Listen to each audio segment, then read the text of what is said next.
Hello, everyone. Good evening. Thank you for joining us for episode 20 of our Airships of Nuada 5e campaign. Before we start, just wanted to say a quick few words about Dungeon Fog, our sponsor. If you don't know what Dungeon Fog is, it's an online cloud-based map-making service. They have lots of really cool stuff. Check this video out.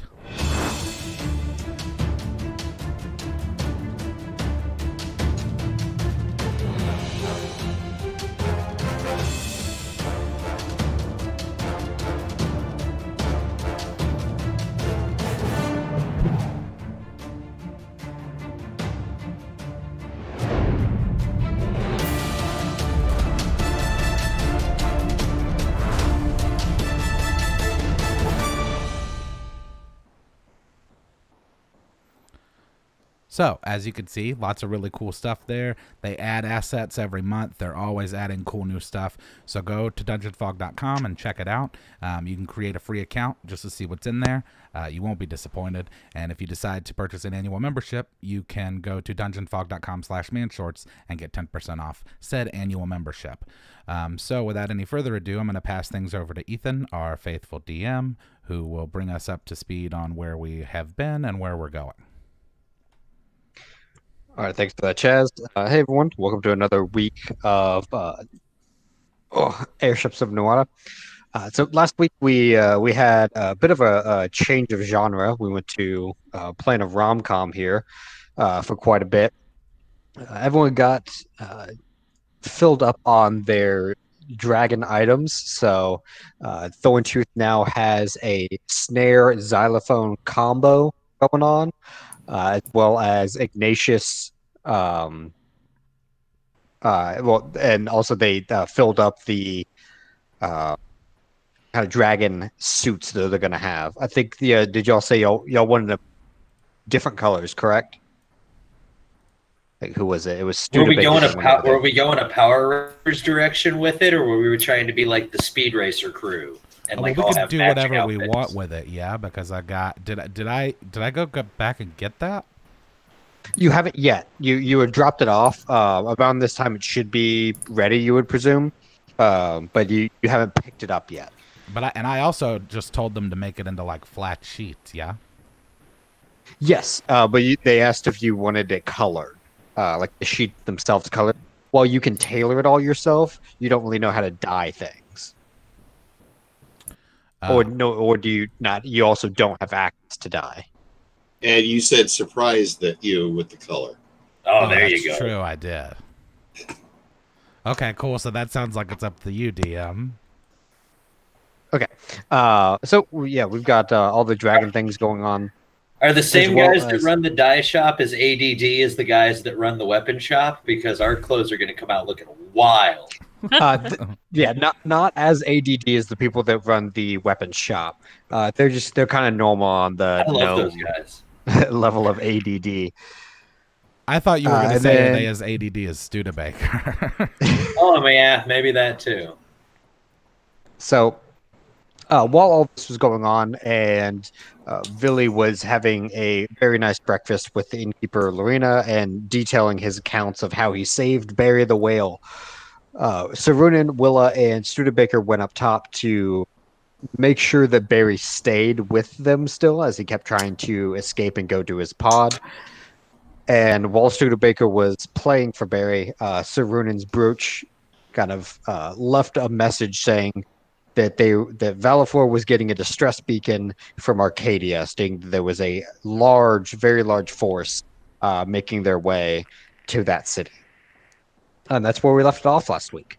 So right now we've got the party split a little bit. Ignatius and Thorntooth had just stepped outside of the inn where Villy was. It's still inside. We were giving Villy a little bit of personal time to holler at the lady.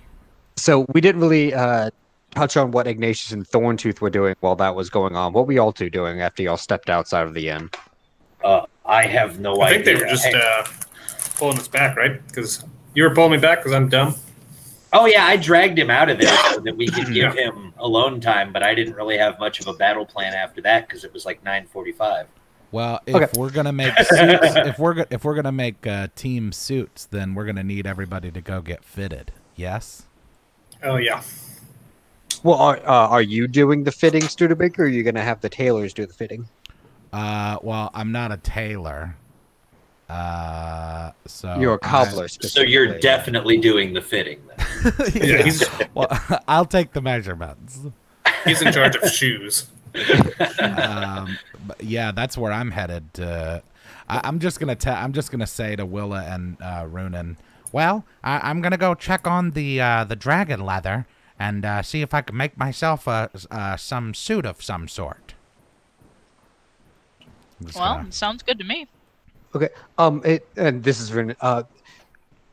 I do think that message is very distressing. Don't you think we should probably see what's going on with that? Well, this city moves, doesn't it? Can't we just go on the city?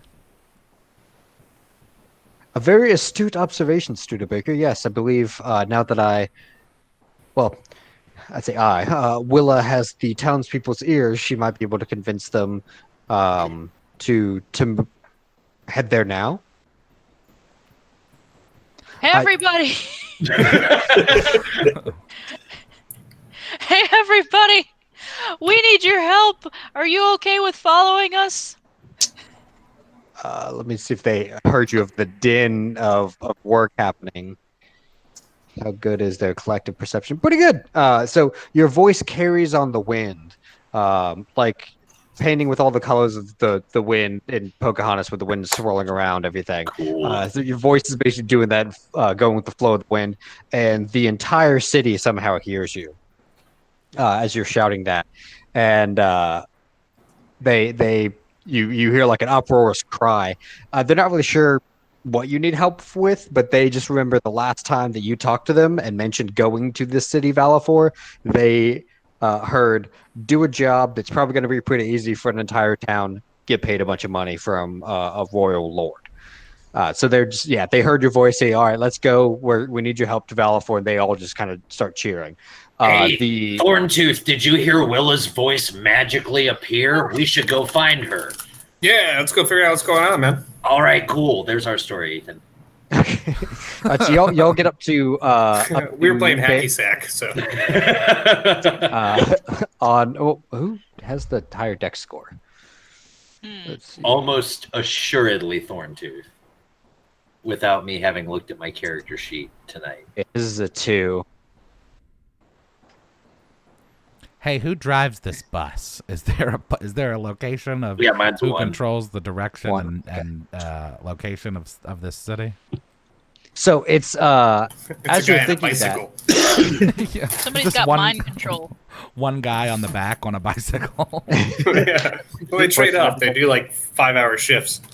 Oh, okay. So as you're thinking that, the kind of the balloons that are controlled, like that are making this whole city float, they kind of go, the tops of them open up in a very weird staccato rhythm, and the city it lurches a little bit from the sudden movement, but then it starts kind of banking a little bit and dropping down. So it looks like they are, as a city, collectively steering it through changing up the different processes of work that they do, giving off more flames here, less here, and things like that.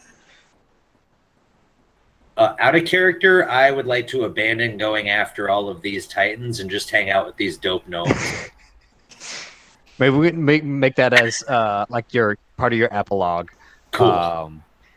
What y'all doing for that? So get epilogues. Yeah, Right. Everyone gets that unless your character dies in the last story. Yeah, for people that don't know how Ethan DMs, like the last half hour of the last episode is going to be him telling us a magical story about the rest of our lives. Aww. He's done that maybe not way half before hour. we filmed. Wholesome. Yeah, unless you die during maybe then a monument will be erected in your honor. I don't know. We'll see. We'll see. So yeah, the whole city starts lurching and heading down towards Valafor. Studebaker, you have a job to do. You need to you went up onto Barry to play your instrument. Do you remember that? Yeah. He Okay. critted. Did Yeah. he? Let me look at the last one. No, Yes, no, you no, no. 31. Well, I critted last time, yeah. Wasn't that moments ago? Well, yeah. That's true. Oh, yeah, there it is. I was searching for it, and it was next to the green of the chat. So yeah, Although I see we it. are Yeah, okay. moving now. You are moving now, but with a crit, he just your music still goes, so he keeps following the music. He's staying with y'all. So yeah, you're Heck free to yeah. go and start heading towards the tailor. So Vernon goes, "Oh, okay, that was great orating, Willa. Yep. Gary's Learned kind of something like from you." like the old deadheads that follow the band around. The best I can do. So now, Studebaker, you're heading towards the tailors. Yeah. That's where I'm headed. Along the way, as you are getting off there and heading towards the tailors, you run into Ignatius and Thorntooth. So Runan and Willa are following behind you as well. It does not look like Villy is in tow. Oh, hey, how convenient that we all ran into one another. Hello. Hey, man, where are you going? I'm going to the tailor. They should be done with that dragon leather right about now. And also, I did just want to express my gratitude to Nathan for joining us as a dungeon crawler. Thank you very much. A what? Yeah, I don't know who Nathan is, but that's cool. Are you all right? Yeah. What color did you get with the leather? Because I want to have like a cool looking flame suit. A dragon slayer, not a dragon, not a dungeon crawler, a dragon slayer. What is it that you said? Excuse me? Look, you guys can have whatever you want if you're coming with me. That's where I'm gonna be. I think we all just collectively had a stroke, but let's go find our new outfits and find out what fancy colors they will be. All right, so you get to the tailors together, and as you open up spread the curtains to go into the back, you see that it looks like they have pulled out your strips of leather, and they're getting ready to finalize the dyes on it. Oh my God, I know what I want. Okay, If Studebaker said that, I agree. I know all that I want. Yes, Studebaker. It's very nice to see you.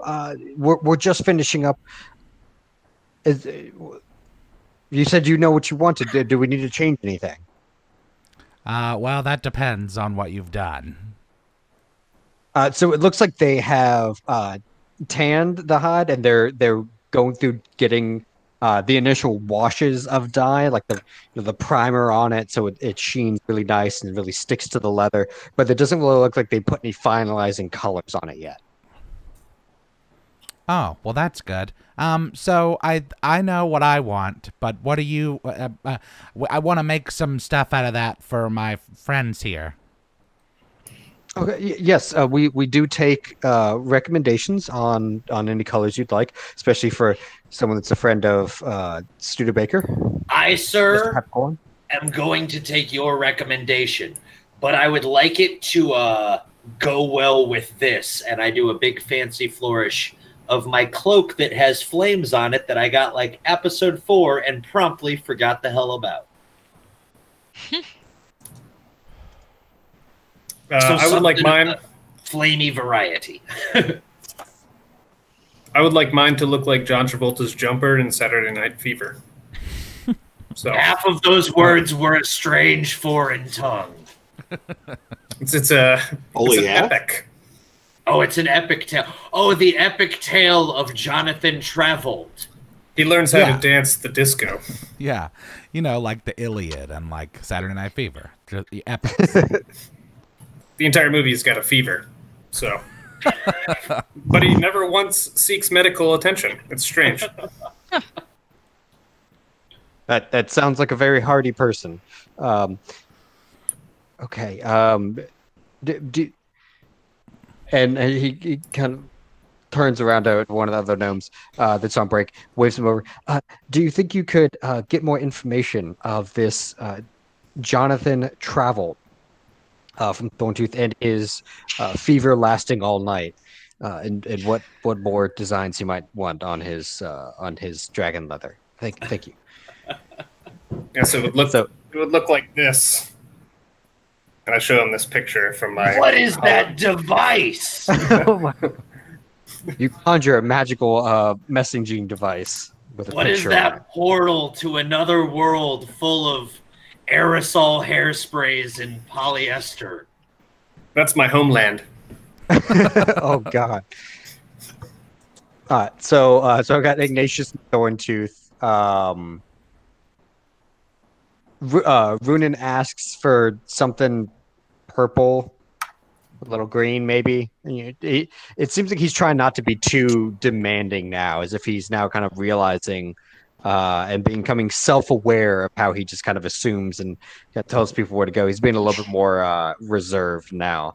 So, But still going for the stereotypical villain colors. I love it.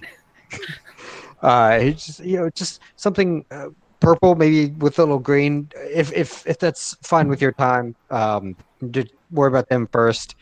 I'm fine with really anything. Thanks. And then who else wants to or has an opinion? I would like mine to look like leafy forest greens. And make sure there's a hat.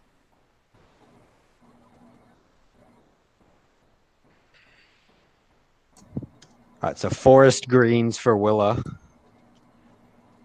Hat. Gotta have a hat. All right. We haven't gotten Villy's yet, but we'll go to what Villy's doing here in a second, and then we got to get Studebaker. What's your thing that you were wanting, Sir Studebaker? Okay. So, firstly, I want my pieces dyed purple. And I'm going to want a total of 7, make that 8 pieces. Oh my God. So 2 of them, just hang on, man. It's going to be worth it. 2 of them are going to be braces that I wear around my knees. 2 of them will be bands that I wear around my wrists. 2 of them will be bands that I wear around my elbows. And 1 of them will be a band that I wear around my eyes. God damn it. The final sash, the leather sash, will be brown. And I found a picture for reference.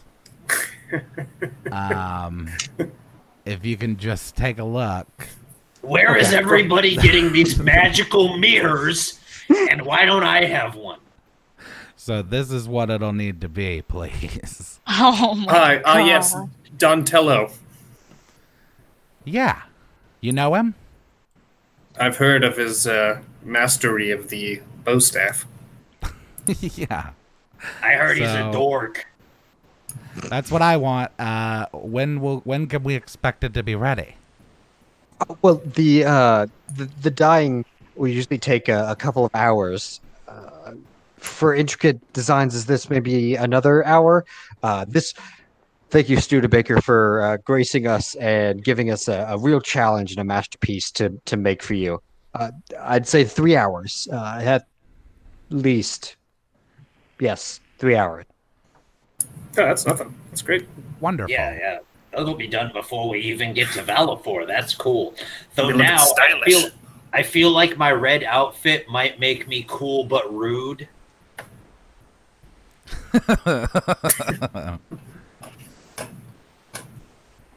Okay, that was my Ninja Turtles reference. We can move along now.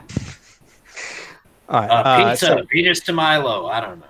Yep. We're gonna go to Villy and Lorena. So, Al, you are up. You're currently still speaking to Lorena and telling her about the tall tales of your bravery and majesty and dealings of death and retribution onto those that were weary. You're muted, Al. Oh, everyone drink. Al's on mute, and he was getting really into whatever he was saying. Cheers. First of all, Oh yeah. you'd never describe a tale told by a gnome with the word tall. We call them short tales, but he would be regaling her with his short tales of all of his exploits, with the Rudin and with the Titan, etc. And then he says, well, but we've got a job to do, and where we're going, you can't follow. What I've got to do, you can't be any part of, Lorena.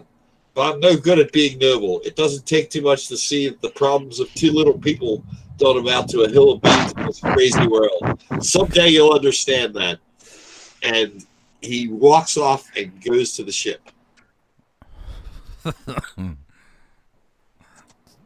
She is left speechless, as she did not see that coming from a mile away, nor 3 miles away.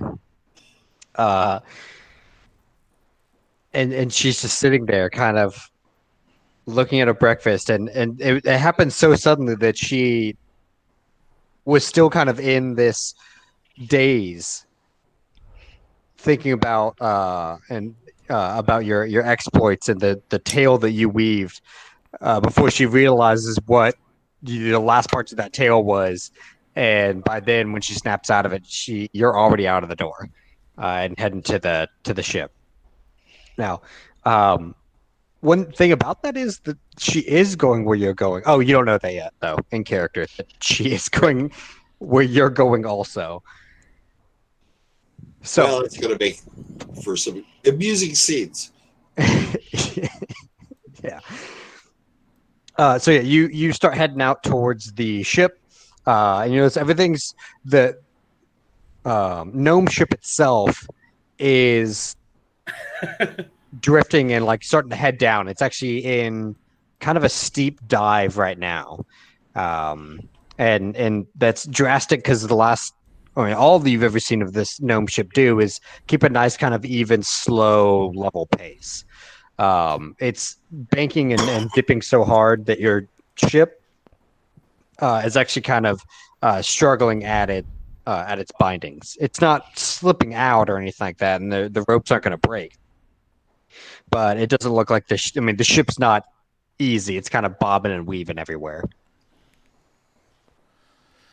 Also, thank you to Lance for your $10 donation. You hope he's not a Michael Bay Teenage Mutant Ninja Turtle. Don't worry, I would never do that. If anything, he is original 90s cartoon Ninja Turtle. Which color did you go with? Purple, because Donatello's the best. Don't at me. He's the scientific one. Leonardo, for sure. Leonardo, every day. All right, I like Raphael. Oh my God, we have like the crew here. We have a vote in chat. Who's the best Ninja Turtle and why is it Leonardo? And then we'll come back. Olivia, chime in. I'm gonna stay neutral on this. Oh man, she's gonna pick. I didn't watch it either, huh? She's gonna pick Splinter or something. She's gonna pick like Bebop as played by Seamus in the Michael Bay movie. Ugh. Like super specific. No. All right, so yeah, right now the ships are rocking, and no one's knocking right now. Everyone else is, as you step outside, it doesn't look like anyone else is anywhere around. How long is it going to take us to get to anyone else in the crew? In kind of like the free fall that's going on right now, maybe 2.5, 3 hours. Oh, perfect. So our gear should be ready by the time we get there. By the time you get there, yeah. And yeah, the this colony ship right now is going faster than your ship itself can go, specifically because the gnomes are just doing kind of like a kamikaze free fall through the air. So, are there handholds anywhere? I was also gonna go ahead. Yeah, go ahead, Jess. Oh no, I was just also gonna ask. I would assume that I did intend to make some dragon shoes out of that leather as well. So, were they able to offer extra like sheets after they would finish everybody's get-ups that I could use they've to got make extra them shoes? Yeah, they've got extra. Okay, so then I'm gonna be doing that on the way while I wait for them to finish dyeing and making stuff. I'm gonna be making their dragon shoes, the exclusives. Okay. Go ahead and give me your performance check on that.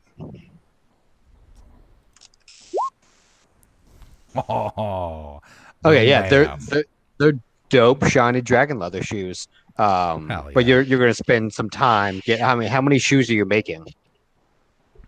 Well, I'd like to outfit the shop, so that they could have them, so that they could have nice shoes to wear since they used the other ones for dye.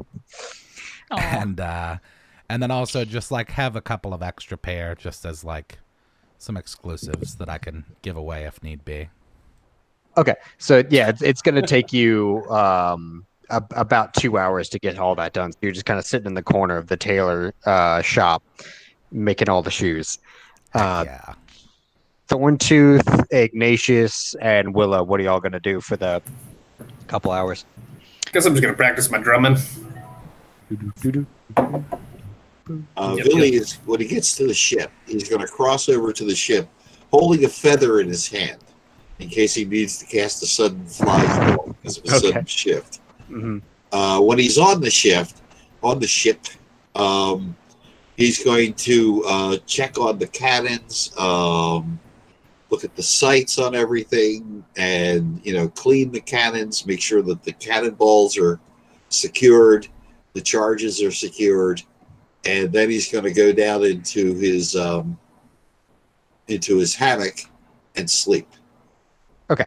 All right, because I don't think you still didn't get too much sleep, did you? From all that time. You can never have too much sleep, and besides which, he wants to make sure that his spell casting is all the way up, and of course, before going to sleep, he's going to say a little prayer to the wheelie flying unicorn. Okay. And we'll go. Oh wait, yeah. Can we just ask the other gnomes if the flying unicorn, if they can make like a costume, or not a costume, but like sweet leather that would reflect the flying unicorn? Oh, for Billy? Yeah. Oh yeah. You give the request, and they remember who Billy is because he was the one that kind of communicated y'all initially. They know. And yeah, they know tale of the priest of the flying one of the followers of the flying unicorn. The harbor master also had the same tattoo. Correct. So there are some that also do here follow the wheelie, the flying unicorn. Cool. So hook them up, man. Hook them up. Yeah, they know what colors and design to go for, and they'll start working on that as well. So Billy is out on the ship, boop, boop, boop, underneath, taking a nap. All right. Studebaker, Goblin, Ignatius, Thorntooth. Thorntooth, you said you were just going to be practicing your drumming. I also, Ignatius, I also want to go to the ship. I want to gather up the oranges from the orange tree and try to sell them to the locals. Okay. So you go to the ship and you gather up your oranges. Right now, it doesn't seem like anyone is too into the market.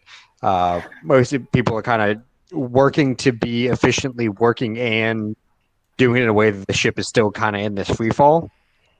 So you're able to get a stand set up at the market with your oranges, but in the time it took you to get the stand set up, you didn't see anyone really out at the marketplace. Okay. So yeah, I mean, you set it up, but you don't see anyone out there yet. Ignatius, what are you doing? So we got a shout out really quick. We should totally give a shout out to Lance. Oh, yes. yeah. Another 50 for the dragon skin Yeezys. Thank you, Lance. Oh shit, gonna Lance! be I want awesome. some dragon skin Yeezys. You also have the best name. $50 threw me.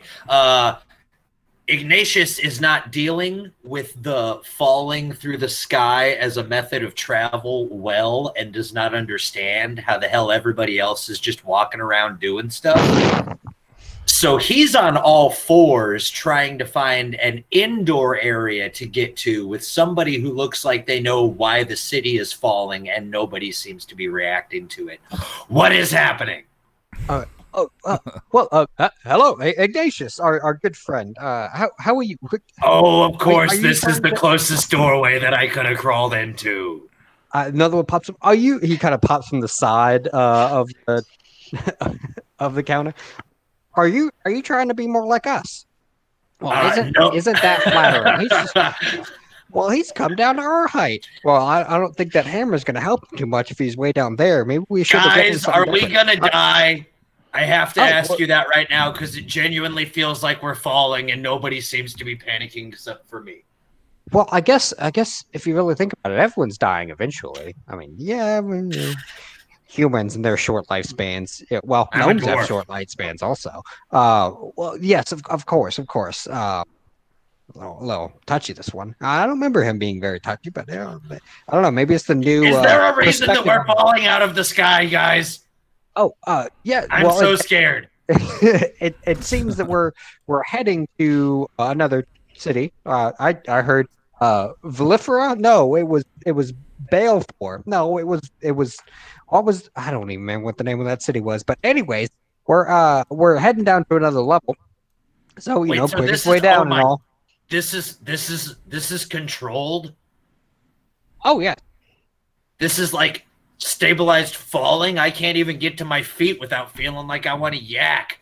Has every part of this horrible adventure, has every part of this damnable journey existed just to put me in the worst situations that a dwarf could be in? Because right now I'm starting to feel like the deity that my player forgot like 10 sessions ago has forsaken me for that exact fact. And you don't remember what your patron is? I direly need to start worshiping this unicorn thing so I can at least lean towards my patron. Because I switched, this is Jay talking, because I switched phones during the campaign and lost all of my screenshots. So I'm not really sure who my god is anymore. I'm kind of an agnostic cleric, and that could be a whole different thing. I'm very scared. I'm going to curl up into a ball and start crying. Well, they the four brothers don't really know what to do with the crying. They kind of look at each other, and they're looking around, and you hear a lot of rummaging, and whispers, "Oh no, that one's not clean. You got to get a clean one. You can't get in this iron." And they eventually find, and you see in your field of vision a piece of cloth about that big that is completely clean and white, and looks like they're trying to hand you like a handkerchief or something. That is heart melting, and I would not understand it in my current condition. I'm just going to grab it and clutch it because they gave me something, and just wait for the falling and the vertigo and the torture to stop. Okay, so Willis set everything up. Runan's kind of wandering around talking to the townsfolk, trying to get a little bit more muster with them. Thorntooth is banging on the drums. Studebaker is cobbling, and Banging away heartily. yep, Justin's banging away heartily. You've got like the war song going. While y'all are plummeting through the air. And eventually, the city of Valafor that y'all have come to know and love, maybe love, definitely know, comes into eyesight. And then at that point, the colony ship starts leveling itself out. Oh, thank the unicorn. And what Runin is going to do, he's going to head towards the bow, he thinks, whatever the the current front of this colony ship is, that's facing closest to Valifor, and he's going to get kind of on the tip of that little ship.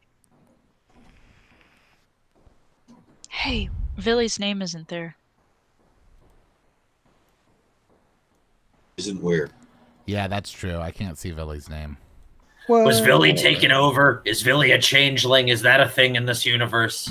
I've been playing too much Dark Souls. Is a chest gonna eat me? Changelings are a thing. Oh, mimics. Ooh, I've got to get right on mimics. And I got it, Avita. So yeah, so Runin runs to the front of the colony ship, and he kind of tells them kind of yells out at the ship parking directions, like best parking directions that would be able to accommodate them. And he's kind of trying to stand upright and proud. It looks like he's trying to be able to make himself as visible as possible, maybe so that Valifor doesn't suddenly attack this giant ship coming in after them. After the last giant ship that came in and attacked them. So y'all are making your way to dock at Valifor, and we'll go ahead and get all Hey, that Thorntooth. Maybe play something a little less war and invasion sounding as we roll up on the recently attacked city. I'm gonna start playing War Pigs.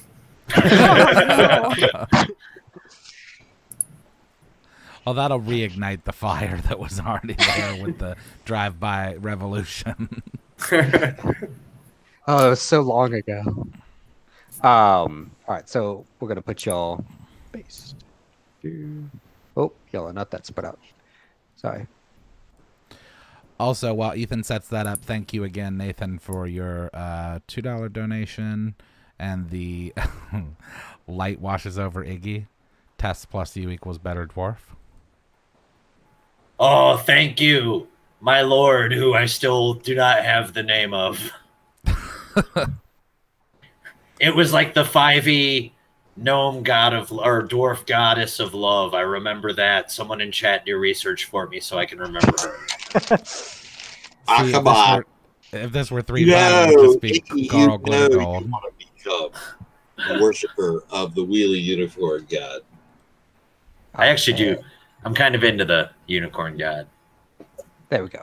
Well, a unicorn just washed over me and told me tests will make me a better gnome. All of my vertigo has left. The world seems righted. All right, so you'll pull in, and they kind of pull in a little under the actual raised city of Valifor. And you come into where the cape is that has the Titan.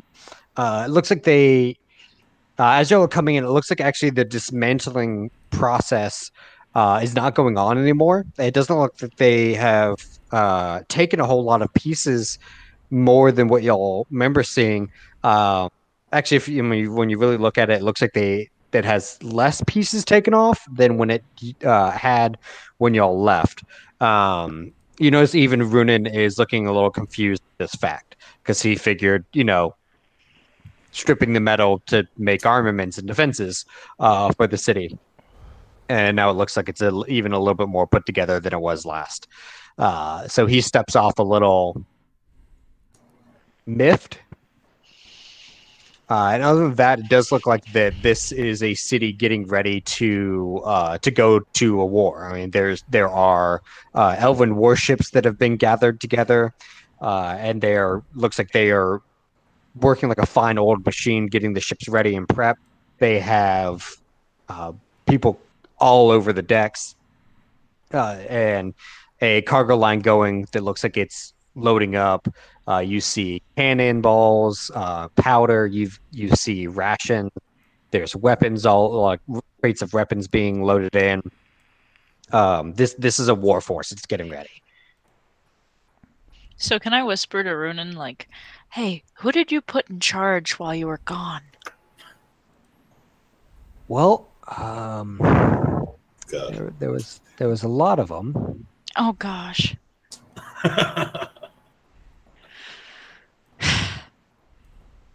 Let's go meet the city. And Here we go. everyone kind of hops off as Sir Vernon kind of comes around the Titan.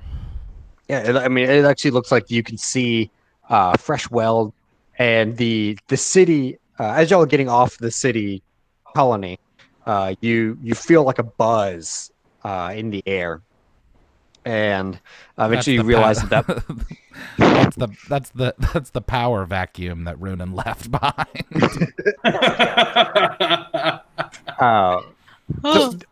As y'all are going to get off the city, there's the 34 new political parties fighting amongst themselves. Yeah. There's a buzz in the air. It's all the gnomes that have kind of come out of their buildings and workplaces, and they're all just kind of staring up at the Titan. And that buzz that you're feeling in the air is just like them being excited about seeing such a large project. And the gnomes start gathering to get off and get into Valapor and kind of get put to work. As you're coming up to the... Excuse to me. what? Mm-hmm. As soon as they get off, Billy would lead probably at least a quarter of them over to the statue of the wheelie unicorn that they made. Oh, yes. Yeah, And you they all you will place each place pieces of candy around the statue. they're all gnome rock candy, as is Absolutely. fitting the custom. And yeah, so all the rest that don't follow you to the statue and are marveling at the work of art that is the wheelie flying unicorn. They've never seen a depiction that isn't tattooed or drawn on skin or walls quickly to be erased by the winds of time. But just to see something so permanent brings a couple of them to tears. The rest, however, get to where the Titan is and start looking for the foreman.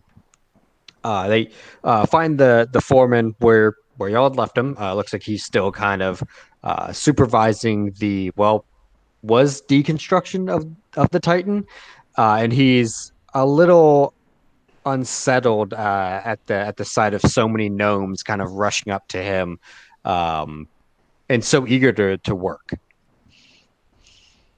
Y'all follow behind the gnomes, and as y'all are leaving and getting off the ship, you hear a couple cries of "Wait, hold on!"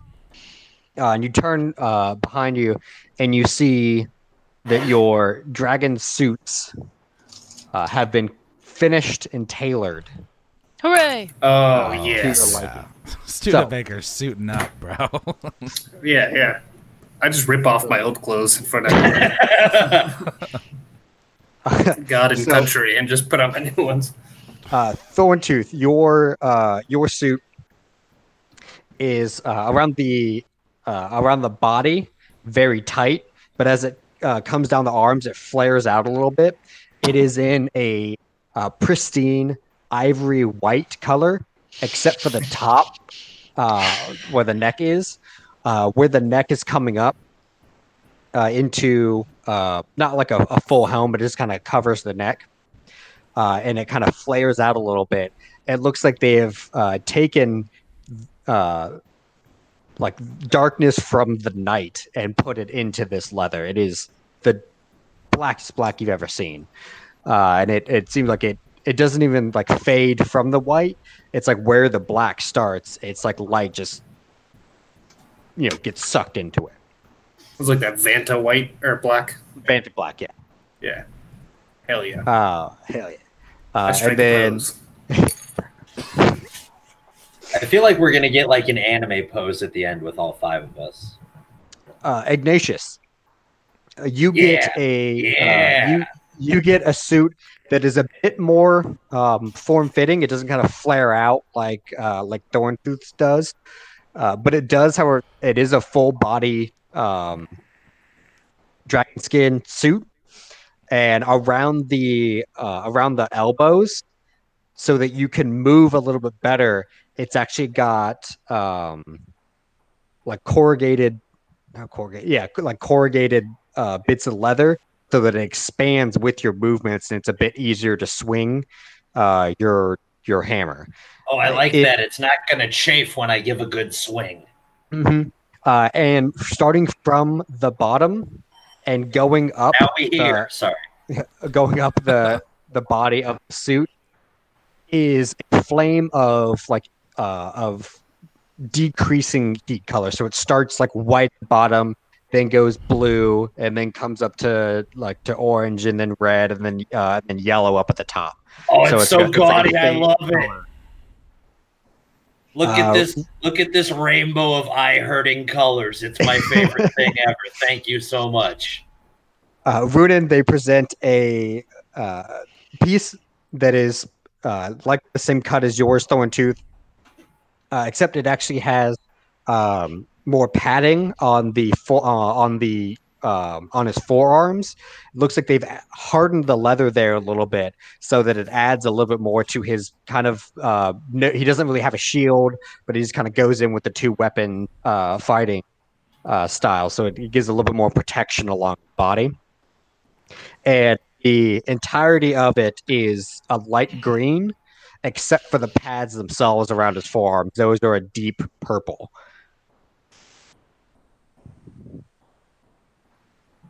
I mean, that's dope, Runin. I like it a lot. It's very Lex Luthor-y, which is kind of off-putting, but it's still very cool. He's kind of testing it out and actually taking his sword and like hitting the pads themselves to test out how durable they are. He seems a little impressed with it. Throw it on the ground and hit it with your sword. Elbow drop it like Ric Flair, man. Okay, elbow drop yourself. Yeah. Ric Flair used to slam his jacket on the ground and then beat the shit out of it. Willa, yours is presented with the same form-fitting cut, but yours is just a clinic on forest colors. It's mostly green, has a little bit of like of brown hints in there if you look and the light catches it correctly. But it also looks like it has a texture of leaves, kind of done into the design as well. So it doesn't even look like dragon skin; it looks like a leaf skin suit. Oh yeah. It also comes with a pointed tri-point hat in the same design. Haha. That actually has a latch, so you can take the hat on and off of the actual like body part of the dragon skin, and then attached to the hat is a little it's tied on like a little string. Well, it's like a strip of leather that you could affix to the side or bring down. It's a little scope, so it's like a little monocle scope. Yes. Studebaker. Yeah, Willa kind of wins. That's awesome.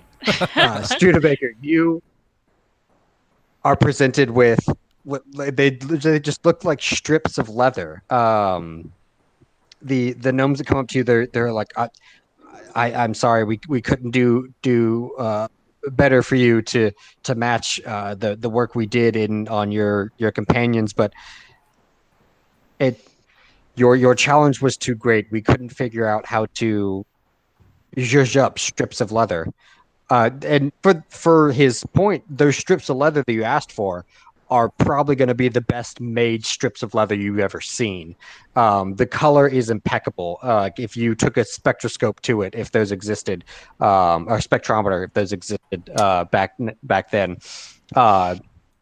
it would just be like the purplest purple you've ever seen, along with the brownest brown for your long sash bandolier. Awesome. But they're still all apologetic that they couldn't do more. Oh, no, this is wonderful. And I want to give them whatever their payment is, as well as their dragon shoes. They immediately put them on, and it even looks like the dragon shoes themselves like instantly form fit to their feet. Heck yeah. Well, hopefully those are some shoes that you can enjoy when you're not dying. Well, you know, when you're when you're not dying leather, but also stay alive. They thank you very much, even though it was a little of a weird way of putting it. They understand the sentiment. Now, as all this is going on, the foreman's still very confused as to what's going on with all of these gnomes. He sees Sir Runin, and as he's putting on all of his new digs.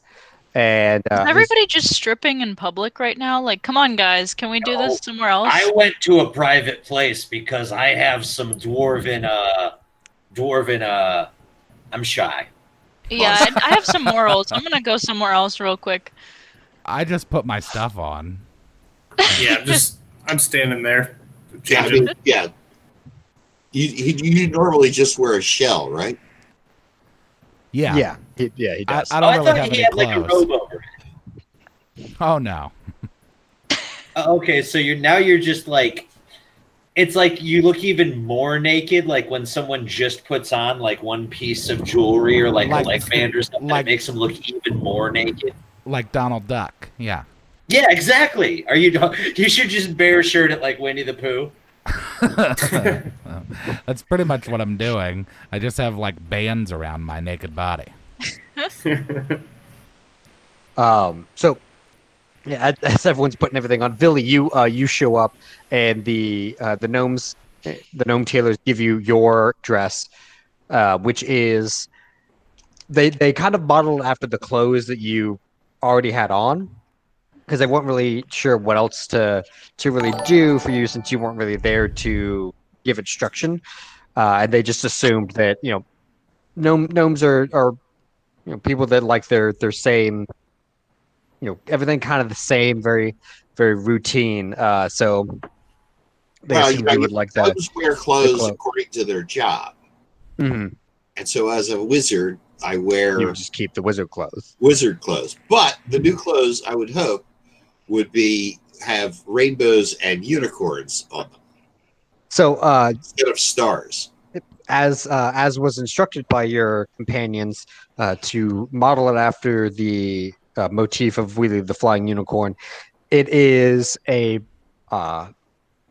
horizontal pattern of rainbow colors in a repeating pattern. So they're thin little dye strips, and on each part with a full band of the rainbow, there is an image of Wheelie the Flying Unicorn, and it kind of goes up in like the actual unicorn where it's placed on the robe. It goes up in kind of like a diagonal, so it kind of looks like you have a bandolier of Wheelie the Flying Unicorn on a banner of rainbows. Sounds good. And how that affects y'all combat-wise, mechanics-wise, I'll let y'all know next week when y'all are fighting a bunch of things. But for now, the foreman... Oh, did everybody just get a chill up their spine? It could only improve my armor. So as all this is going on, the foreman sees Sir Runin and waits for everyone to... He kind of averts his eyes a little bit as everyone's changing. And when everyone's done, he turns and says, Runin, yes, that's majestic clothing you've got there. Guys, is this when we do our pose? And then I hold up my hammer and try to look badass. Is anyone going to follow him along with a pose? Yeah, I'll strike a pose. I'm just gonna hold my battle axe in like a disco position above my head. Another arm out. So anyone that wants to join in on the posing, give me a performance.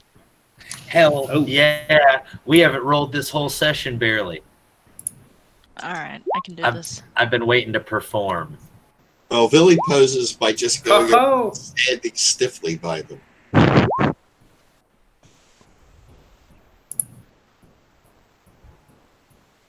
Oh, cool! I didn't drop my hammer. That's good. I'm gonna spin around and do the V for victory. Oh. Oh, Oh no! Olivia, and I knew Willow, I shouldn't have been a part of this. and Willow, what are you doing? I tried my best to She strike a tripped. pose, and I tripped and fell on my face. So, Villy stands stiffly in the middle of everyone. Justin is on his. Well, if you're looking at him on the right, doing a disco pose with his axe.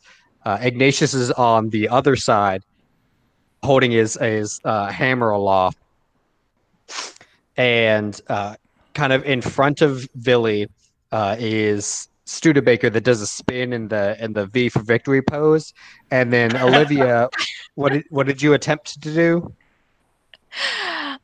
I don't know. I What, you was didn't trying wanna- to. I tried my best to strike a pose, and clearly it did not Okay. work. So Willa goes to strike a pose, but trips in her new suit. Yep, it was just And meant to be. she does fall flat, like face first, kind of a little cockeyed in front of Villy. But with her new hat and how it points down, it looks like she has like a dragon's head laying on the ground. So it looks like there's a dragon in front of all of y'all. There you go. Good picture. Yeah, Since I'm she rolled a seriously- 1, she's like scorpion tailed up, so it looks more like a dragon. Thank you to Nate And, for the and the- Ginyu Force pose, $2 donation, and Ash to the Runs by and Cast permanent image, $5 donation. Oh, that's Yeah, fun. any of you artists out there, feel free to get something together for that. I want to see definitely- that. At least I need to see Donatello Studebaker. All right. It's just gonna look like an old man dressed like a ninja, except a Ethan. turtle. You have all these Yeah. written down, right? I'm totally gonna draw this later. Yes. I've got it in my head. Please do. Okay. I mean, there is a recorded record of everything that we say on here. Yeah, that too. Really? Wait, we can watch these again? When Oh, can we yeah. do that? So yeah, I can put this down while I'm talking about the other stuff. So yeah, the foreman sees this, and all the gnomes stop, and they're just cheering for all of y'all. The foreman looks like he would definitely enjoy this on a different day, but right now he just looks like he's tired of everyone's crap. And he just kind of rubs his temples and says, "Runin, just be straight with me, man. Why are there a bunch of gnomes in my workstation?" And Runin looks. He's like, "Well,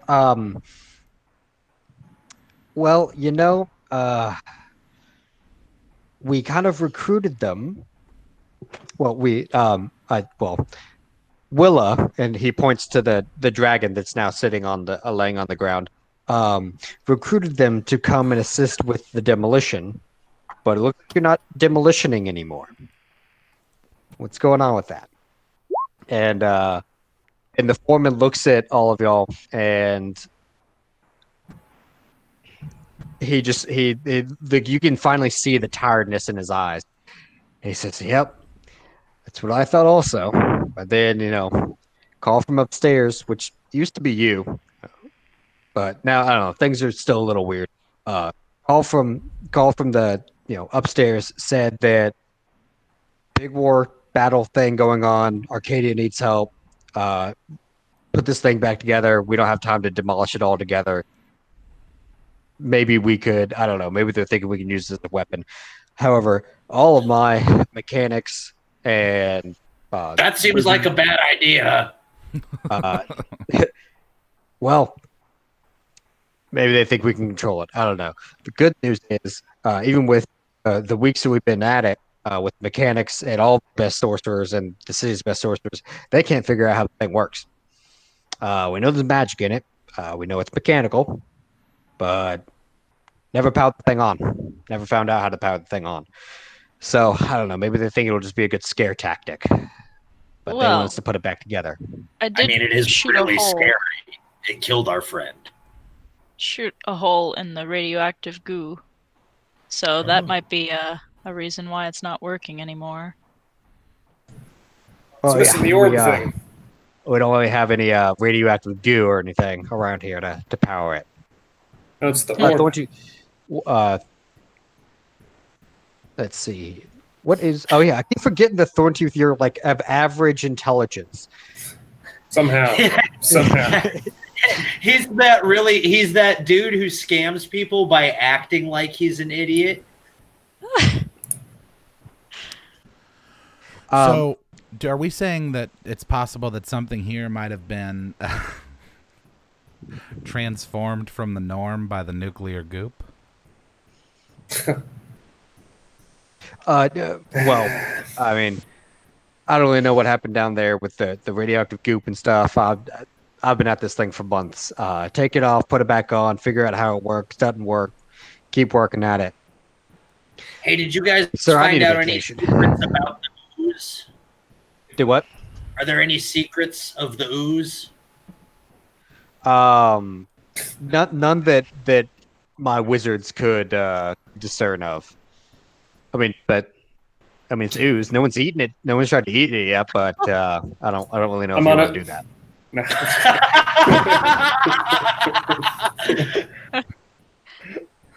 But not really. That was what we call in.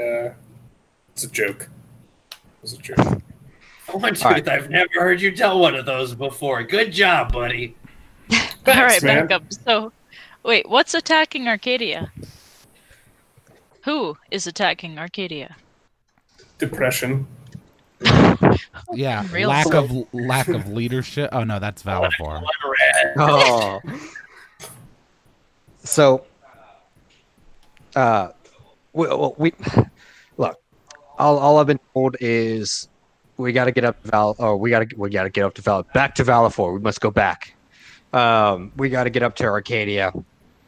I mean, it sounds great to me. It's a lovely city. It's up at the top there. What's attacking it? I don't know. I don't even know how something could attack that place. Surrounded by a giant. Well, normally it's surrounded by a giant whirlwind. So many people want to get in. Not many people You can. guys, A random guy kicks his way through the crowd and shoves $5 at Thorntooth and goes, "I dare you to eat the goo." He goes, "My name's Nate. I'm gonna Bye," and raise- then disappears into the crowd. I'm gonna raise the roof, point to that guy, like just for you, buddy, and run over there. And I guess I'll sample some ooze.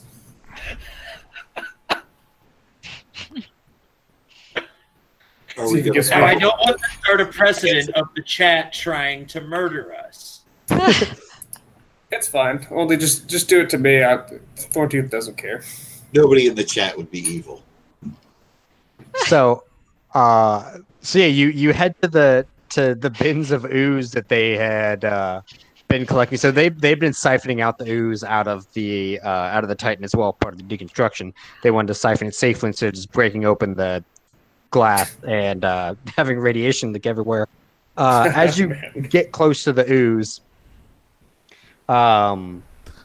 does anyone in the party that sees this happen want to stop him? I mean, he seems like one of the most capable members of our party, so I trust him. Yeah, he knows what he's doing.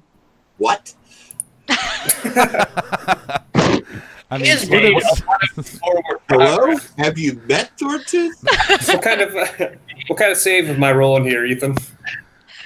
All Studebaker of them. doesn't have much memory. He doesn't have any scruples. There's a reason he's still alive, right? I mean, you made it this far. Thorntooth, yeah. Not Thorntooth, protecting go ahead. fools and babies. Thorntooth, go ahead and give me a Constitution save as you dunk your head into this ooze stuff. That's a big sample. Oh no. Oh no! What'd you- So you dunk in and take a sample. And even before, like as you open it up, you like you just like feel it feels like heat, but it's not hot. Coming out of this ooze.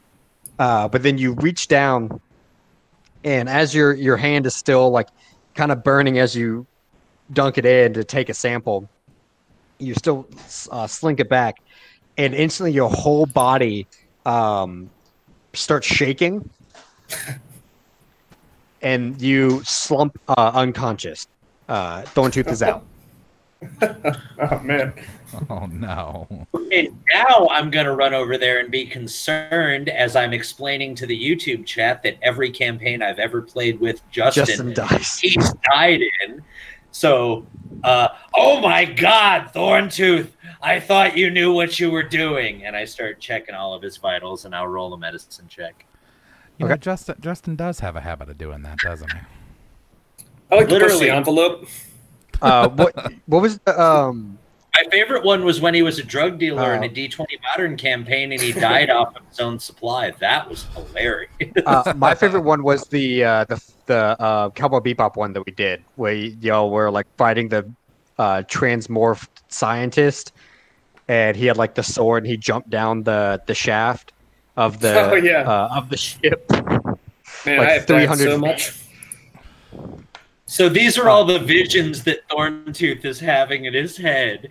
Right, yeah. So yeah, with a 21 medicine check, Ignatius, you Thorntooth, buddy, Thorntooth. Yep, you're able to see. So he is actually kind of foaming at the mouth a little. His body is still like convulsing and shaking. Someone give me a wallet for him to bite on. It seems like he's come in contact with a very, very potent poison. That's kind of the symptoms you're getting right now. You're not really sure exactly how you're going to go about curing him. Maybe you might be able to stabilize him though, but it's going to take some work. The foreman just again. Look, all right. That didn't happen. Okay, we're still. He's not part of the crew. Yep, not part of the work crew. Technically, still no workplace accidents. Yeah, Billy walks over to the 0 workplace accidents and puts writes a half there. 0.5. Hey, he's not dead, okay? Don't count it as an accident yet. Justin, you are, however, having visions, and those visions we'll talk about in a second. Oh, well, sweet. After Oh, this. cool. Oh my God, it's my Um, vision quest. It's This your is perfect. vision Thank you. quest. You're gonna like huff gas in a sweat lodge. So Ignatius, you got a 20 medicine check, so you're able to kind of get him stable, but it's going to take some time to be able to get him back up and kind of on his feet. He's still completely unconscious. He might be bleeding internally. You're not really 100% sure of that yet, but he's no longer like convulsing and foaming at the mouth. Okay, I'm gonna be down there cradling him like a war movie. Yeah. Stay with me, buddy. Stay with me. Slap, slap, slap. So the foreman was talking about how Arcadia is calling. Arcadia calls for aid, and it does seem a little bit weird that Arcadia is the only city that kind of has a distress beacon that reaches a lot of other cities. Y'all have known from your travels that no other city really, like if they're under attack from someone else, like has this ability to just call all these other cities to come to their aid. So there's not really sure what's going on with that, but Arcadia had put out a distress signal, and every city heard. What's a little weird about them being under attack is the fact that Arcadia is normally surrounded by giant, basically like tornado. Like it's usually like surrounded by, like just very, very high speed, thick winds, so that no one really goes in and out of Arcadia unless Arcadia wants it to. Everyone really knows kind of where Arcadia is. You go straight up. What level is it but on? right now, it's at the top level. It is the topmost city. Oh. Yep. So it would be fair to say that it is kind of like an important sort of like capital type city. There's no real like kind of overarching government for the world. But yeah, that is like where everyone wants to be on their way up the social ladder. But only few people actually get to be able to grace the halls of Arcadia. Oh, so it's like Elysium. Yeah. All right, so we're going there, yeah. That's the gist of it. So the Runen kind of catches the foreman up on everything that's been going on, and the foreman catches Runen up on what's going on here in Valifor. Basically, everything's still kind of been going through the transition. Things are kind of smoothed out a little bit with the different kind of guilds leading over or overarching, being the overarching government of Valifor. It was a little touch and go at first, but they kind of smoothed out. There's still some stragglers that don't really appreciate the guild the guild's claim to rule. But for the most part, everything's okay. And then they recently got the call, the distress call to Arcadia, and everyone kind of jumped into action on getting the entire city ready, bringing in all their able-bodied men to go to war. That's basically kind of the gist. They were trying to get the Titan back up and running. Nothing really was working with it. They can't figure out how to turn it on. Thorntooth mentioned an orb of some sort before he ran and got himself killed, almost. So the foreman asks Runen about that. He fills the foreman in on it. Currently, right now, y'all have no idea where that orb is, or how to access it. So the foreman said he'll do his best with his historians to try to send them off to find such an orb. Maybe it'll be able to help with the battle. Other than that, I mean, really, y'all delivered the gnomes to Valifor. They are diligently working on the Titan already. Some of them are like deep in the machine right now, really just working on everything and taking a bit to marvel at everything. Well, that worked out better than I expected. Yeah. Yeah, I mean they're excited for the job. The library we went to, tell them to watch themselves around the card catalog. Hey, stop. Yeah. I feel like I'm gonna wake up like Fry from Futurama when he drinks too much Slurm. Yeah, it's like it's insane. So right now, all that's really left is to make your final preparations before joining the Warforce to head off towards Valifor or towards Arcadia. I think to prepare, I'd like to wake up. You're not awake. I slap him hard. Yeah, can we get him to like an intensive care unit or something? Isn't there like, I would imagine some medicinal outpost here somewhere? Well, right now with how Ignatius is rolling, he is your intensive care unit. He's stabilized him. He's just kind of not conscious right now. On a dirt bridge, basically. Yeah, I mean, roll a 21 medicine check. Yeah, can we call like the EMTs or something? Do you want to give me another medicine check, Ignatius? Boom, there you go. Poison control. How was that? So, I can't see. Okay, that was yeah. You're taking more looks at it. As far as you're aware from kind of poking and prodding at him, it doesn't seem like he's hemorrhaging from the inside from this poison, whatever sludge ooze stuff he ever took. But he's still not really waking up yet. Is there an OSHA poster nearby with a poison control number on it? The only thing that's like that is the what now has 0.5 days since last workplace accident sign that's up. That's all we need here. I mean, it wasn't technically an accident. He did it on purpose. Iggy. Yeah. That's why it's a half an accident. I stole that joke from someone in the chat. That was my reasoning behind putting a half. Yeah. It was an accident letting Iggy anywhere near or chopper anywhere near that robot. But do you have neutralized poison, perhaps? Where did that guy go who told him to do that anyway? Because I would like to have a word with that guy. He disappeared. Well, no, he ran by, told him to do that, and then leapt off the city and into the ocean below. Oh man, I don't, but I also have not prepared spells at the start of a session in like 4 sessions. So you do, huh? Yeah. So I'm gonna go. So. Yes. I don't keep track All of right, that stuff. So what are you casting, Ignatius? Like Call of Duty. I've just had the same shit since we started, basically, with a couple little tweaks. The anti-poison one the clerics have that I don't have in front of me because I don't have the rule books pulled up. I just want to make my friend better, Ethan, and this doesn't seem to be a very heavy rules session. Help me help him.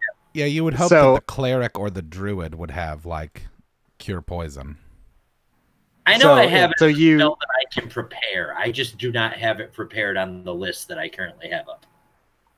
So you think through your prepared spells that might be able to help here, and pray to your newly acquired god, Wheelie the Flying Unicorn, to give you guidance in this tribulation. Oh man. Oh, Chandralar. Why can't I think of it? Oh my God, it was Chandralar. And then it starts glowing down on me because I remember her name. Okay. And then yeah, your true god comes down and hits you like a beam of loving energy hits you, and you are given. Oh gee, Olivia, who are you poison spraying? Did you spray poison at someone? No, she's passing by. I'm think assuming that's he's poisoned now. You just wait. I'm going to assume that was an accident. Yeah, you bring together your hands in soothing light, and you kind of run your hands like over, but like over his body, like hovering over his body, but kind of from his toes all the way to his head, and you feel like some. Like weights in his body, and you start pulling them forward, and you end up pulling out a glob of this like thick green substance that also you see has a little bit of red in with it. And as you look down, you've cleared out all the poison, but it looks like he's now got blood kind of coming out of his mouth a little. And then with that, I'm assuming this is what Willa was actually trying to do.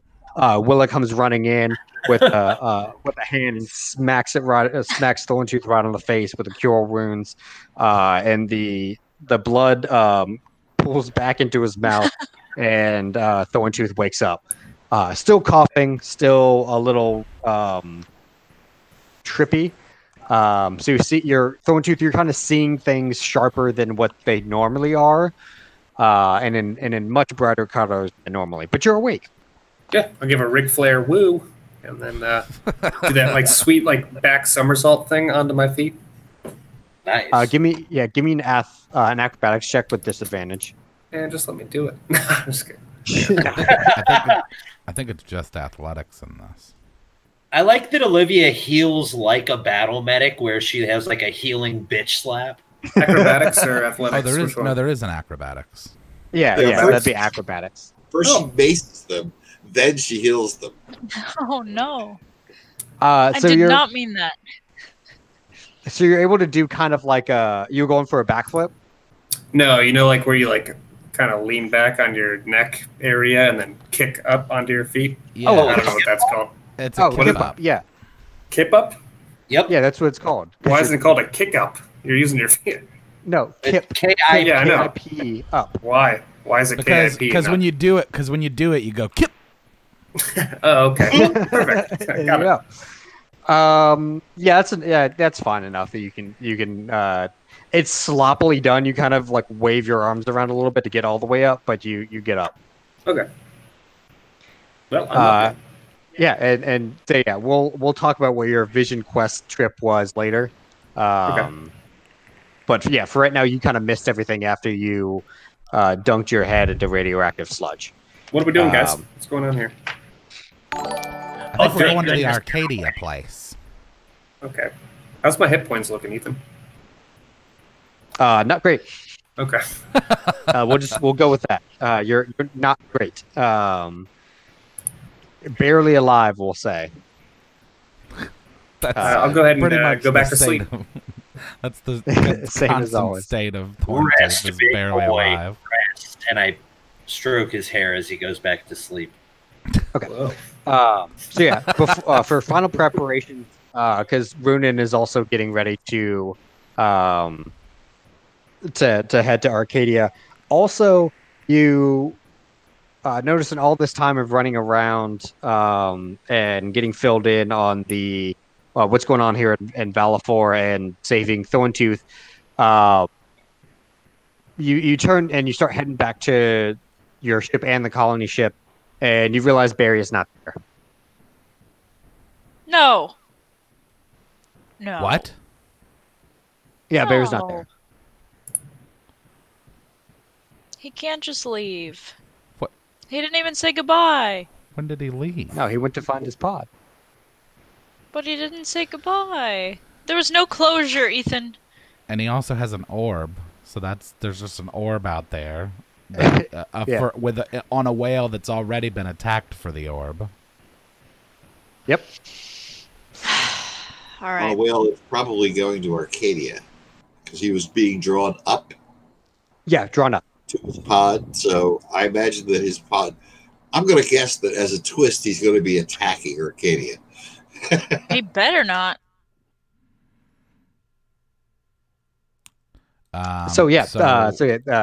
Right now it's kind of just like what everyone wants to kind of do to prepare before the final fights happen.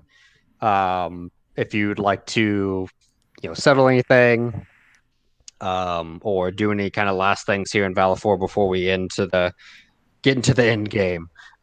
This is like when you play an RPG and you're like at the last save point. It's like once you do this, there's no going back. Finish everything up that you want, kind of thing. My God, 13-year-old me thought that was the most important decision ever on Final Fantasy VII. Oh yeah, when you're like right there. Am I ready to go probably die? Am I? So Runin is mostly going to. He's going to head back to the ship, get everything ready, and check final things. You see him. So Runin's coming then. Oh yes. Oh yeah. Okay. Runin's not going to abandon you in your last hour. He's he came here for adventure and He has a city. I don't know. Yeah, what do you Runin's think the we are, antagonist of the Valifor? story. Can I just go buy some potions to get back to full health real quick? Yeah. So anything that y'all would like to get for the last little bit, you have the time to go shop. Well, for things like potions and stuff like that, there is going to be a limited supply because they're kind of divvying everything out to the war effort, but right. they're just kind of giving them out, kind of combat potions like that. So if y'all would like help potions, let me know, and y'all Yes. basically within reason. Yeah, I also want to just I want Studebaker to be fully rested with all of his spell Yeah, this slots is- back, and Yeah, we're able to take a good solid 8 hours, right? Yeah, and then you'll have to make up time because by then most of the war effect's going to be getting going. I mean, how But long Runin- did we Runin establish kind how of- long Hmm? it takes to get up there?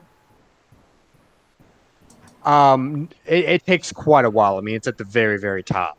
But Runin kind of assures you that we'll be able to get there in time before the main war effort does. He says it in a way that he's like hiding something. But he's just kind of assuring you that we'll make it in time. Okay, then I'll just dump like the rest of my spell slots worth of healing into Thorntooth so he can be healthy while he shops. And then, so with the 11 insight, Studebaker, you're able to tell that he's not telling how you're going to like why he's so confident that you'll be able to make it in time, but you can't discern anything other than that. who's near me? everyone's kind of new. Ignatius went off with Thorntooth to keep him healed up while Thorntooth goes and tries to find the war rations and gets all your potions and any armaments y'all might need. So there's not going to be any like magic weapons or anything like that, but cannons, arrows, potions. We'll say y'all able to get 12 potions, 12 healing potions. Do you still have a couple of potions, I think, from your travels as well to look at? Hey, Runin. Yeah. Runin, is there a store around here? Deus Ex Machinas? Because I feel like I'm not really familiar with the term. Okay, that was a joke. Okay. I'm going to go hitting hammers. Okay. All right. And then once everyone's done with whatever they're going to be finally prepping for, we'll go ahead and we'll move to the ship. Willow, are you doing any kind of final prep things?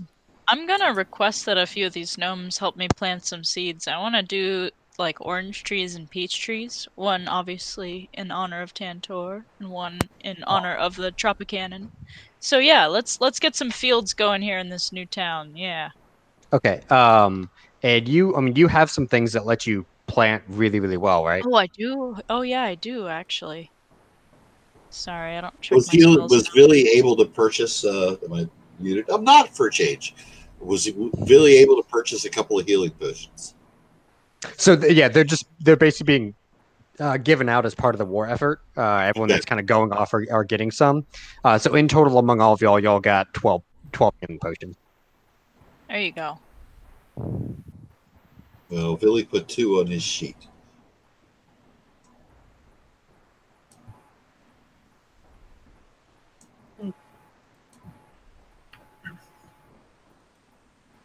Let's grow some trees. Become enriched. Okay, do you want to do it to where you're enriching the soil or making them just like instantly pop up now? Let's make them pop up now. Instant gratification, yeah. Okay. You can Minecraft grow trees? That's rad. Yeah.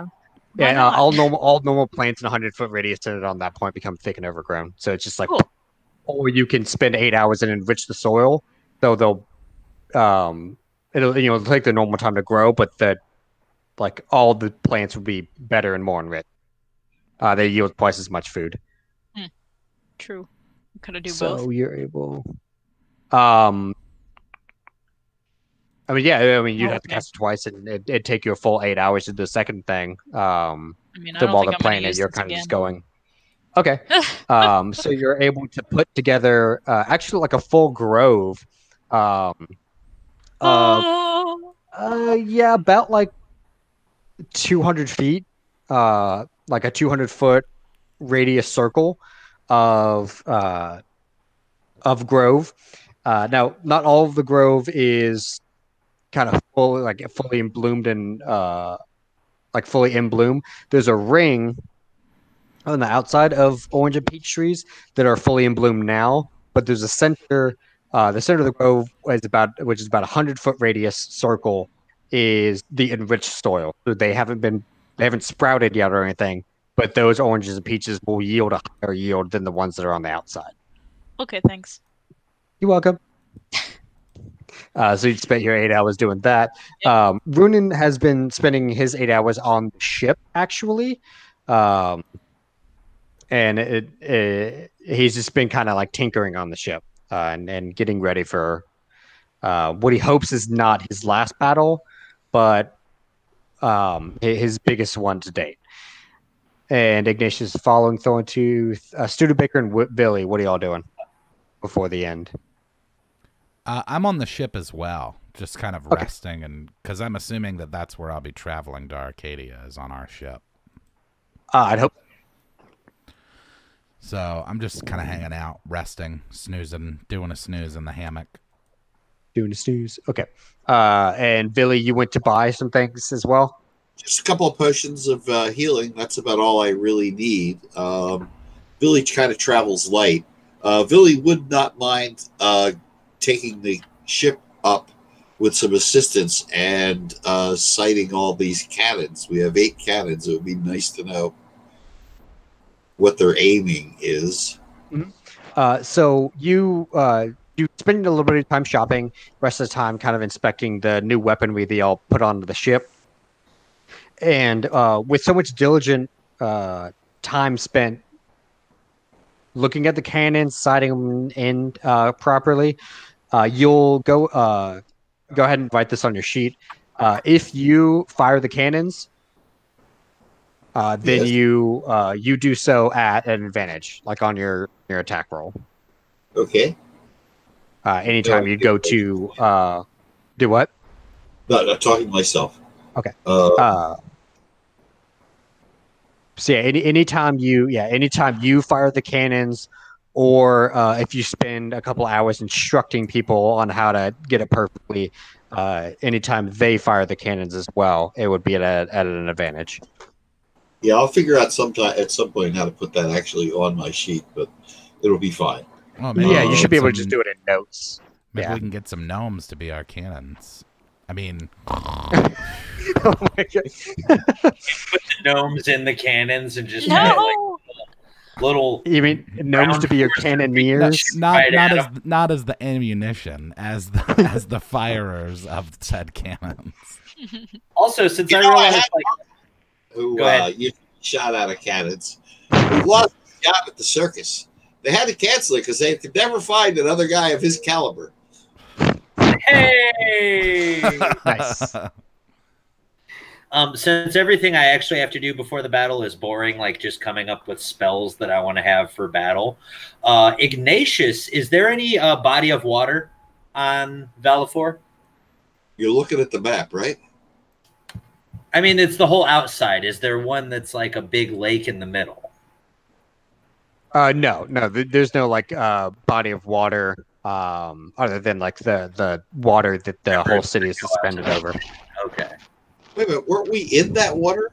We were, but it's way below where the city's floating. Mm-hmm. Okay.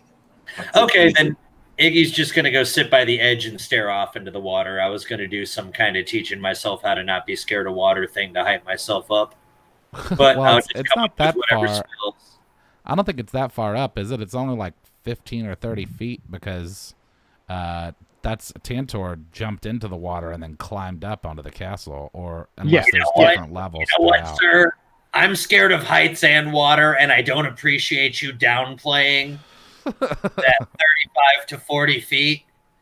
I'm just going to sit here and look at the water, okay? Random stranger who's not Studebaker, who's sleeping.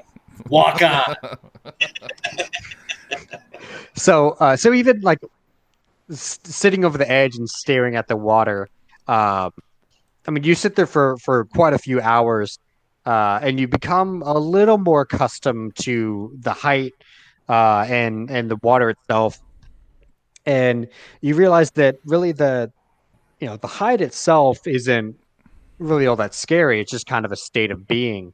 The water a little bit too mysterious still to be completely like okay with, but you're getting much better with heights.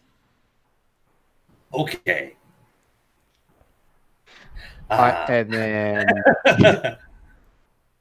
And then yeah, if everyone else is good, Runan's waiting on the ship for everyone to get ready. He's kind of packed things up and gotten it ready to go. Yeah, if I got my potions, I'll just head back to the ship. Yeah, you grabbed 12 potions for well, you grabbed 12 potions. They could be for the team or for just yourself. Vili got 2. And yeah, so y'all assemble onto the ship.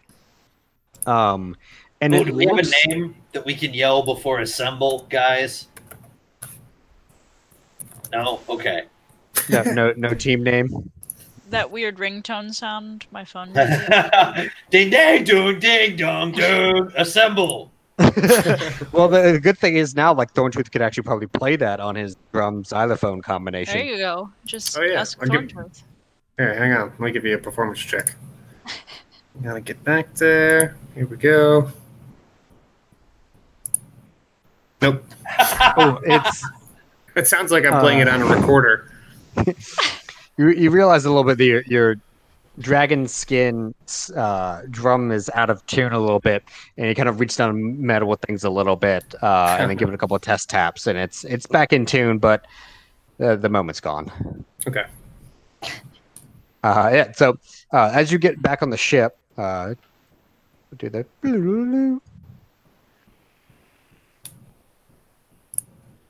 Back on the ship. Wait, can we have some gnomes man the cannons though? For real though? Yeah, you can ask someone to man the cannons if like. You can kind of ask them almost whatever, because they know like you're the one that's kind of paying them. Okay. The gnome whisperer. Yeah. Apparently. So you ask them, and you get together. You get together 10 gnomes that would be down for manning the cannons. And they don't have 10 cannons, so they're going to kind of trade off on who's kind of running for the powder and the cannonballs and cleaning out the cannons and stuff like that. Cool. So it's not enough to do like a 3-person team for every cannon, but it'd run pretty efficiently. Well, Billy will train them as we sail and organize them into good, efficient teams. The cannons are on the sides of the ship, right? There's 3 on the sides and 2 facing forward, I believe is what we asked for. So you've got 2 ballista on the point, and then only forward. I'll need to actually find cannon tokens. I can put them on there for it. But the 2 only forward spots would be either right next to the deck. Yeah, right there's good. Okay, right next to the deck. Okay. And then 3 on each side. Yeah. So you start instructing them. Well, you have a bit more time. You start instructing them on how to run with the cannons, how to fire them, how to clean them, how they're really precisely aimed and angled. They take a couple test fires, and like as you draw like little targets in the air, and they take little test fires. It alarms a couple people, but most people are they're getting ready for war. They understand you're test firing your cannons. But yeah, you kind of drew little targets in the air for them to try to hit, and about half of them are getting them dead on, spot on each time now. Okay. Around like about 2 hours, you've been sitting there training them. Sir Runan at the helm. So let's actually move him up there. Kind of finishes with his working. And Thorntooth, as you step up to man the helm once more, and you see that there is a new chair that Sir Runan also made, and he had ordered to get put onto the ship. You also notice that the front of the ship and the steering wheel itself kind of shine a little bit. And in the center of the wheel, there is what looks like an icon of a peach. Yeah. And so Runan steps up and he says, "Okay, everyone strap in. So you know how we went fast? Well, now we're gonna go really fast. So everyone, safety first. Strap in." Wait, was fast like when we were falling and my soul was crying? Yeah, something about that. I'm going to strap as safely in as humanly possible. What is the what techniques are we strapping with here? Whatever you have. Runan asks Willa to make him to make some like thick like vine rope. See if she can just kind of get like some vines going. I would like a vine straitjacket, please. So and then he kind of gets it instructed to where everyone is kind of in a nice comfortable sitting position, and the vines are actually adhering to the ship, so everyone's kind of settled in really nice. and he looks at you, Thorntooth, and he says, "Okay, you hold on, also, and then when we get clear of the city, push the peach." I can do that. And I'll pat him on the back. I'm going to tie myself into the seat. All right. And then, yeah, so you start coming out of the bay and taking off away from the city. And then, yeah, whenever you're ready. I'll hit it. I'm hitting the Okay. peach. So you push the peach, and it's like the graphic peach. itself, the peach. It's like there was a thin piece of like very, very thin piece of glass. It feels like there's a very, very thin piece of glass on it. And as you touch it, that glass kind of shatters, and you smell like the smell of, well, basically like magic. It's almost dusty as it dissipates away. And then the sails for the ship shine even brighter. And the ship goes into like Men in Black, where they were like, "Oh, don't ever touch the red button. Not touch the red button." That's what we're doing here. So everyone just kind of like their cheeks go back. Thorntooth, you were able to pull the ship up into a near vertical position, and the ship is just flying up in the air. None of y'all have ever been flying this fast. Like no one's ever gone this fast. The ship itself feels like it's shaking at like all of the ship is just shaking like it's about to be ripped apart as y'all are flying through the air. And after I long for the days we were fighting an iron giant. no one hears you over the sound of the wind. However, after what feels like forever, it's only been an hour and a half of this kind of flying. You crest above like the last layer of clouds, and you see it's like a bright open expanse of sky. As you look all around you, and Thorntooth 3, actually you right the ship a little bit, and the speeding stops. You look around, and beneath you is just a blanket of clouds, and then all encircling you is an ocean of blue sky, and in the distance a little bit still ahead of y'all, you see a swirling cyclone in the middle of the air. And what you also see off to the right of y'all, and kind of in between where y'all, like the level where y'all are in the cyclone is a massive fleet of airships that are heading towards the cyclone.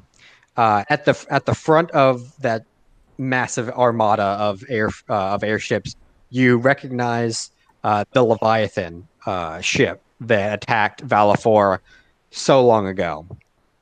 And as it gets closer to, like as it's taking off and continues towards the city or the cyclone,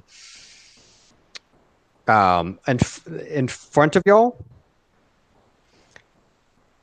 the clouds kind of part a little bit, and you see the familiar face of Barry as he's coming through the clouds, heading towards the cyclone as well.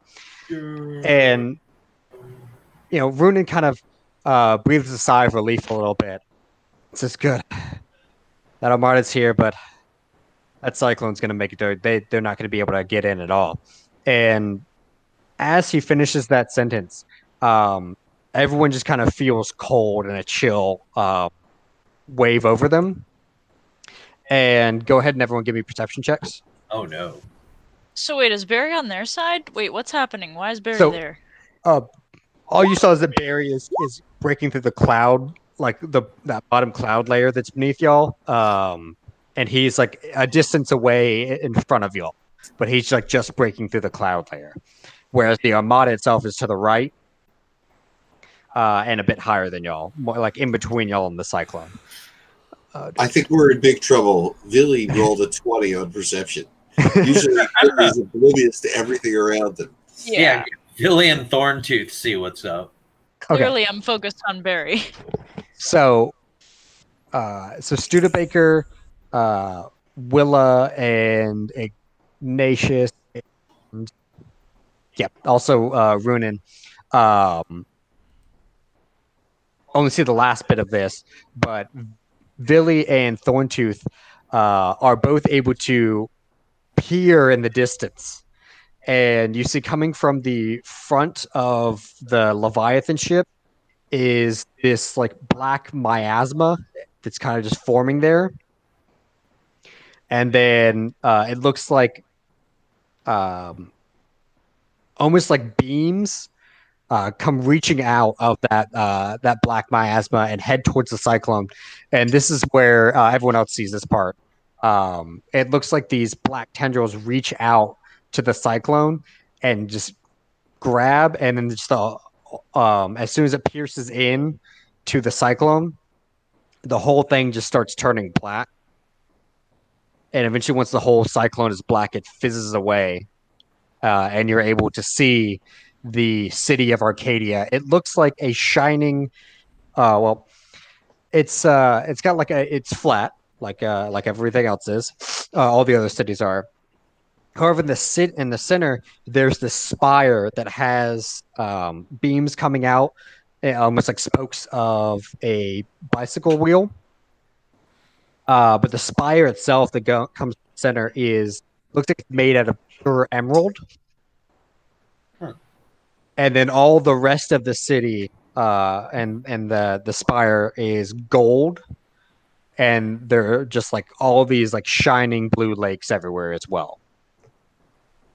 But right now it looks very much not protected and very open. All right, I'm setting course for the Leviathan ship. All right, Did and we we'll not end there have for the week? with us at one point? Yeah,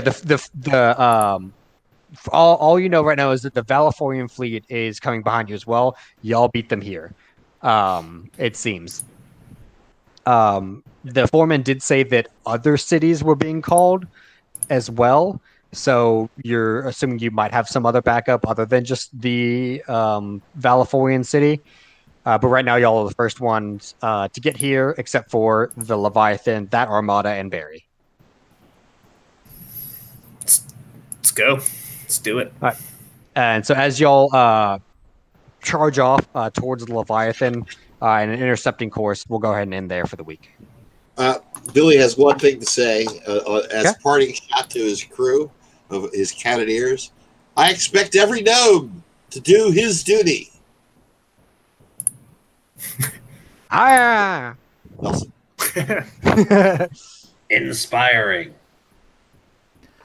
Awesome. Well, all right. Well, thanks everybody for joining us this evening. Just a quick reminder that this stream, as well as all of our streams, let me stop that. This stream, as well as all of our streams this month, are sponsored by Dungeon Fog. Head over to dungeonfog.com/mansource for 10% off the annual membership. Also, we have decided upon, I believe we have confirmed a date for the Firefly one shot that we'll be doing, and that'll be next Saturday, the 26th. Do we know what that's all about, Ethan? I think you just announced that it was Firefly, like right there for the first time. Yeah. We hadn't said what the one shot was gonna be for. Not yet. I'm thinking I want to run it by y'all also.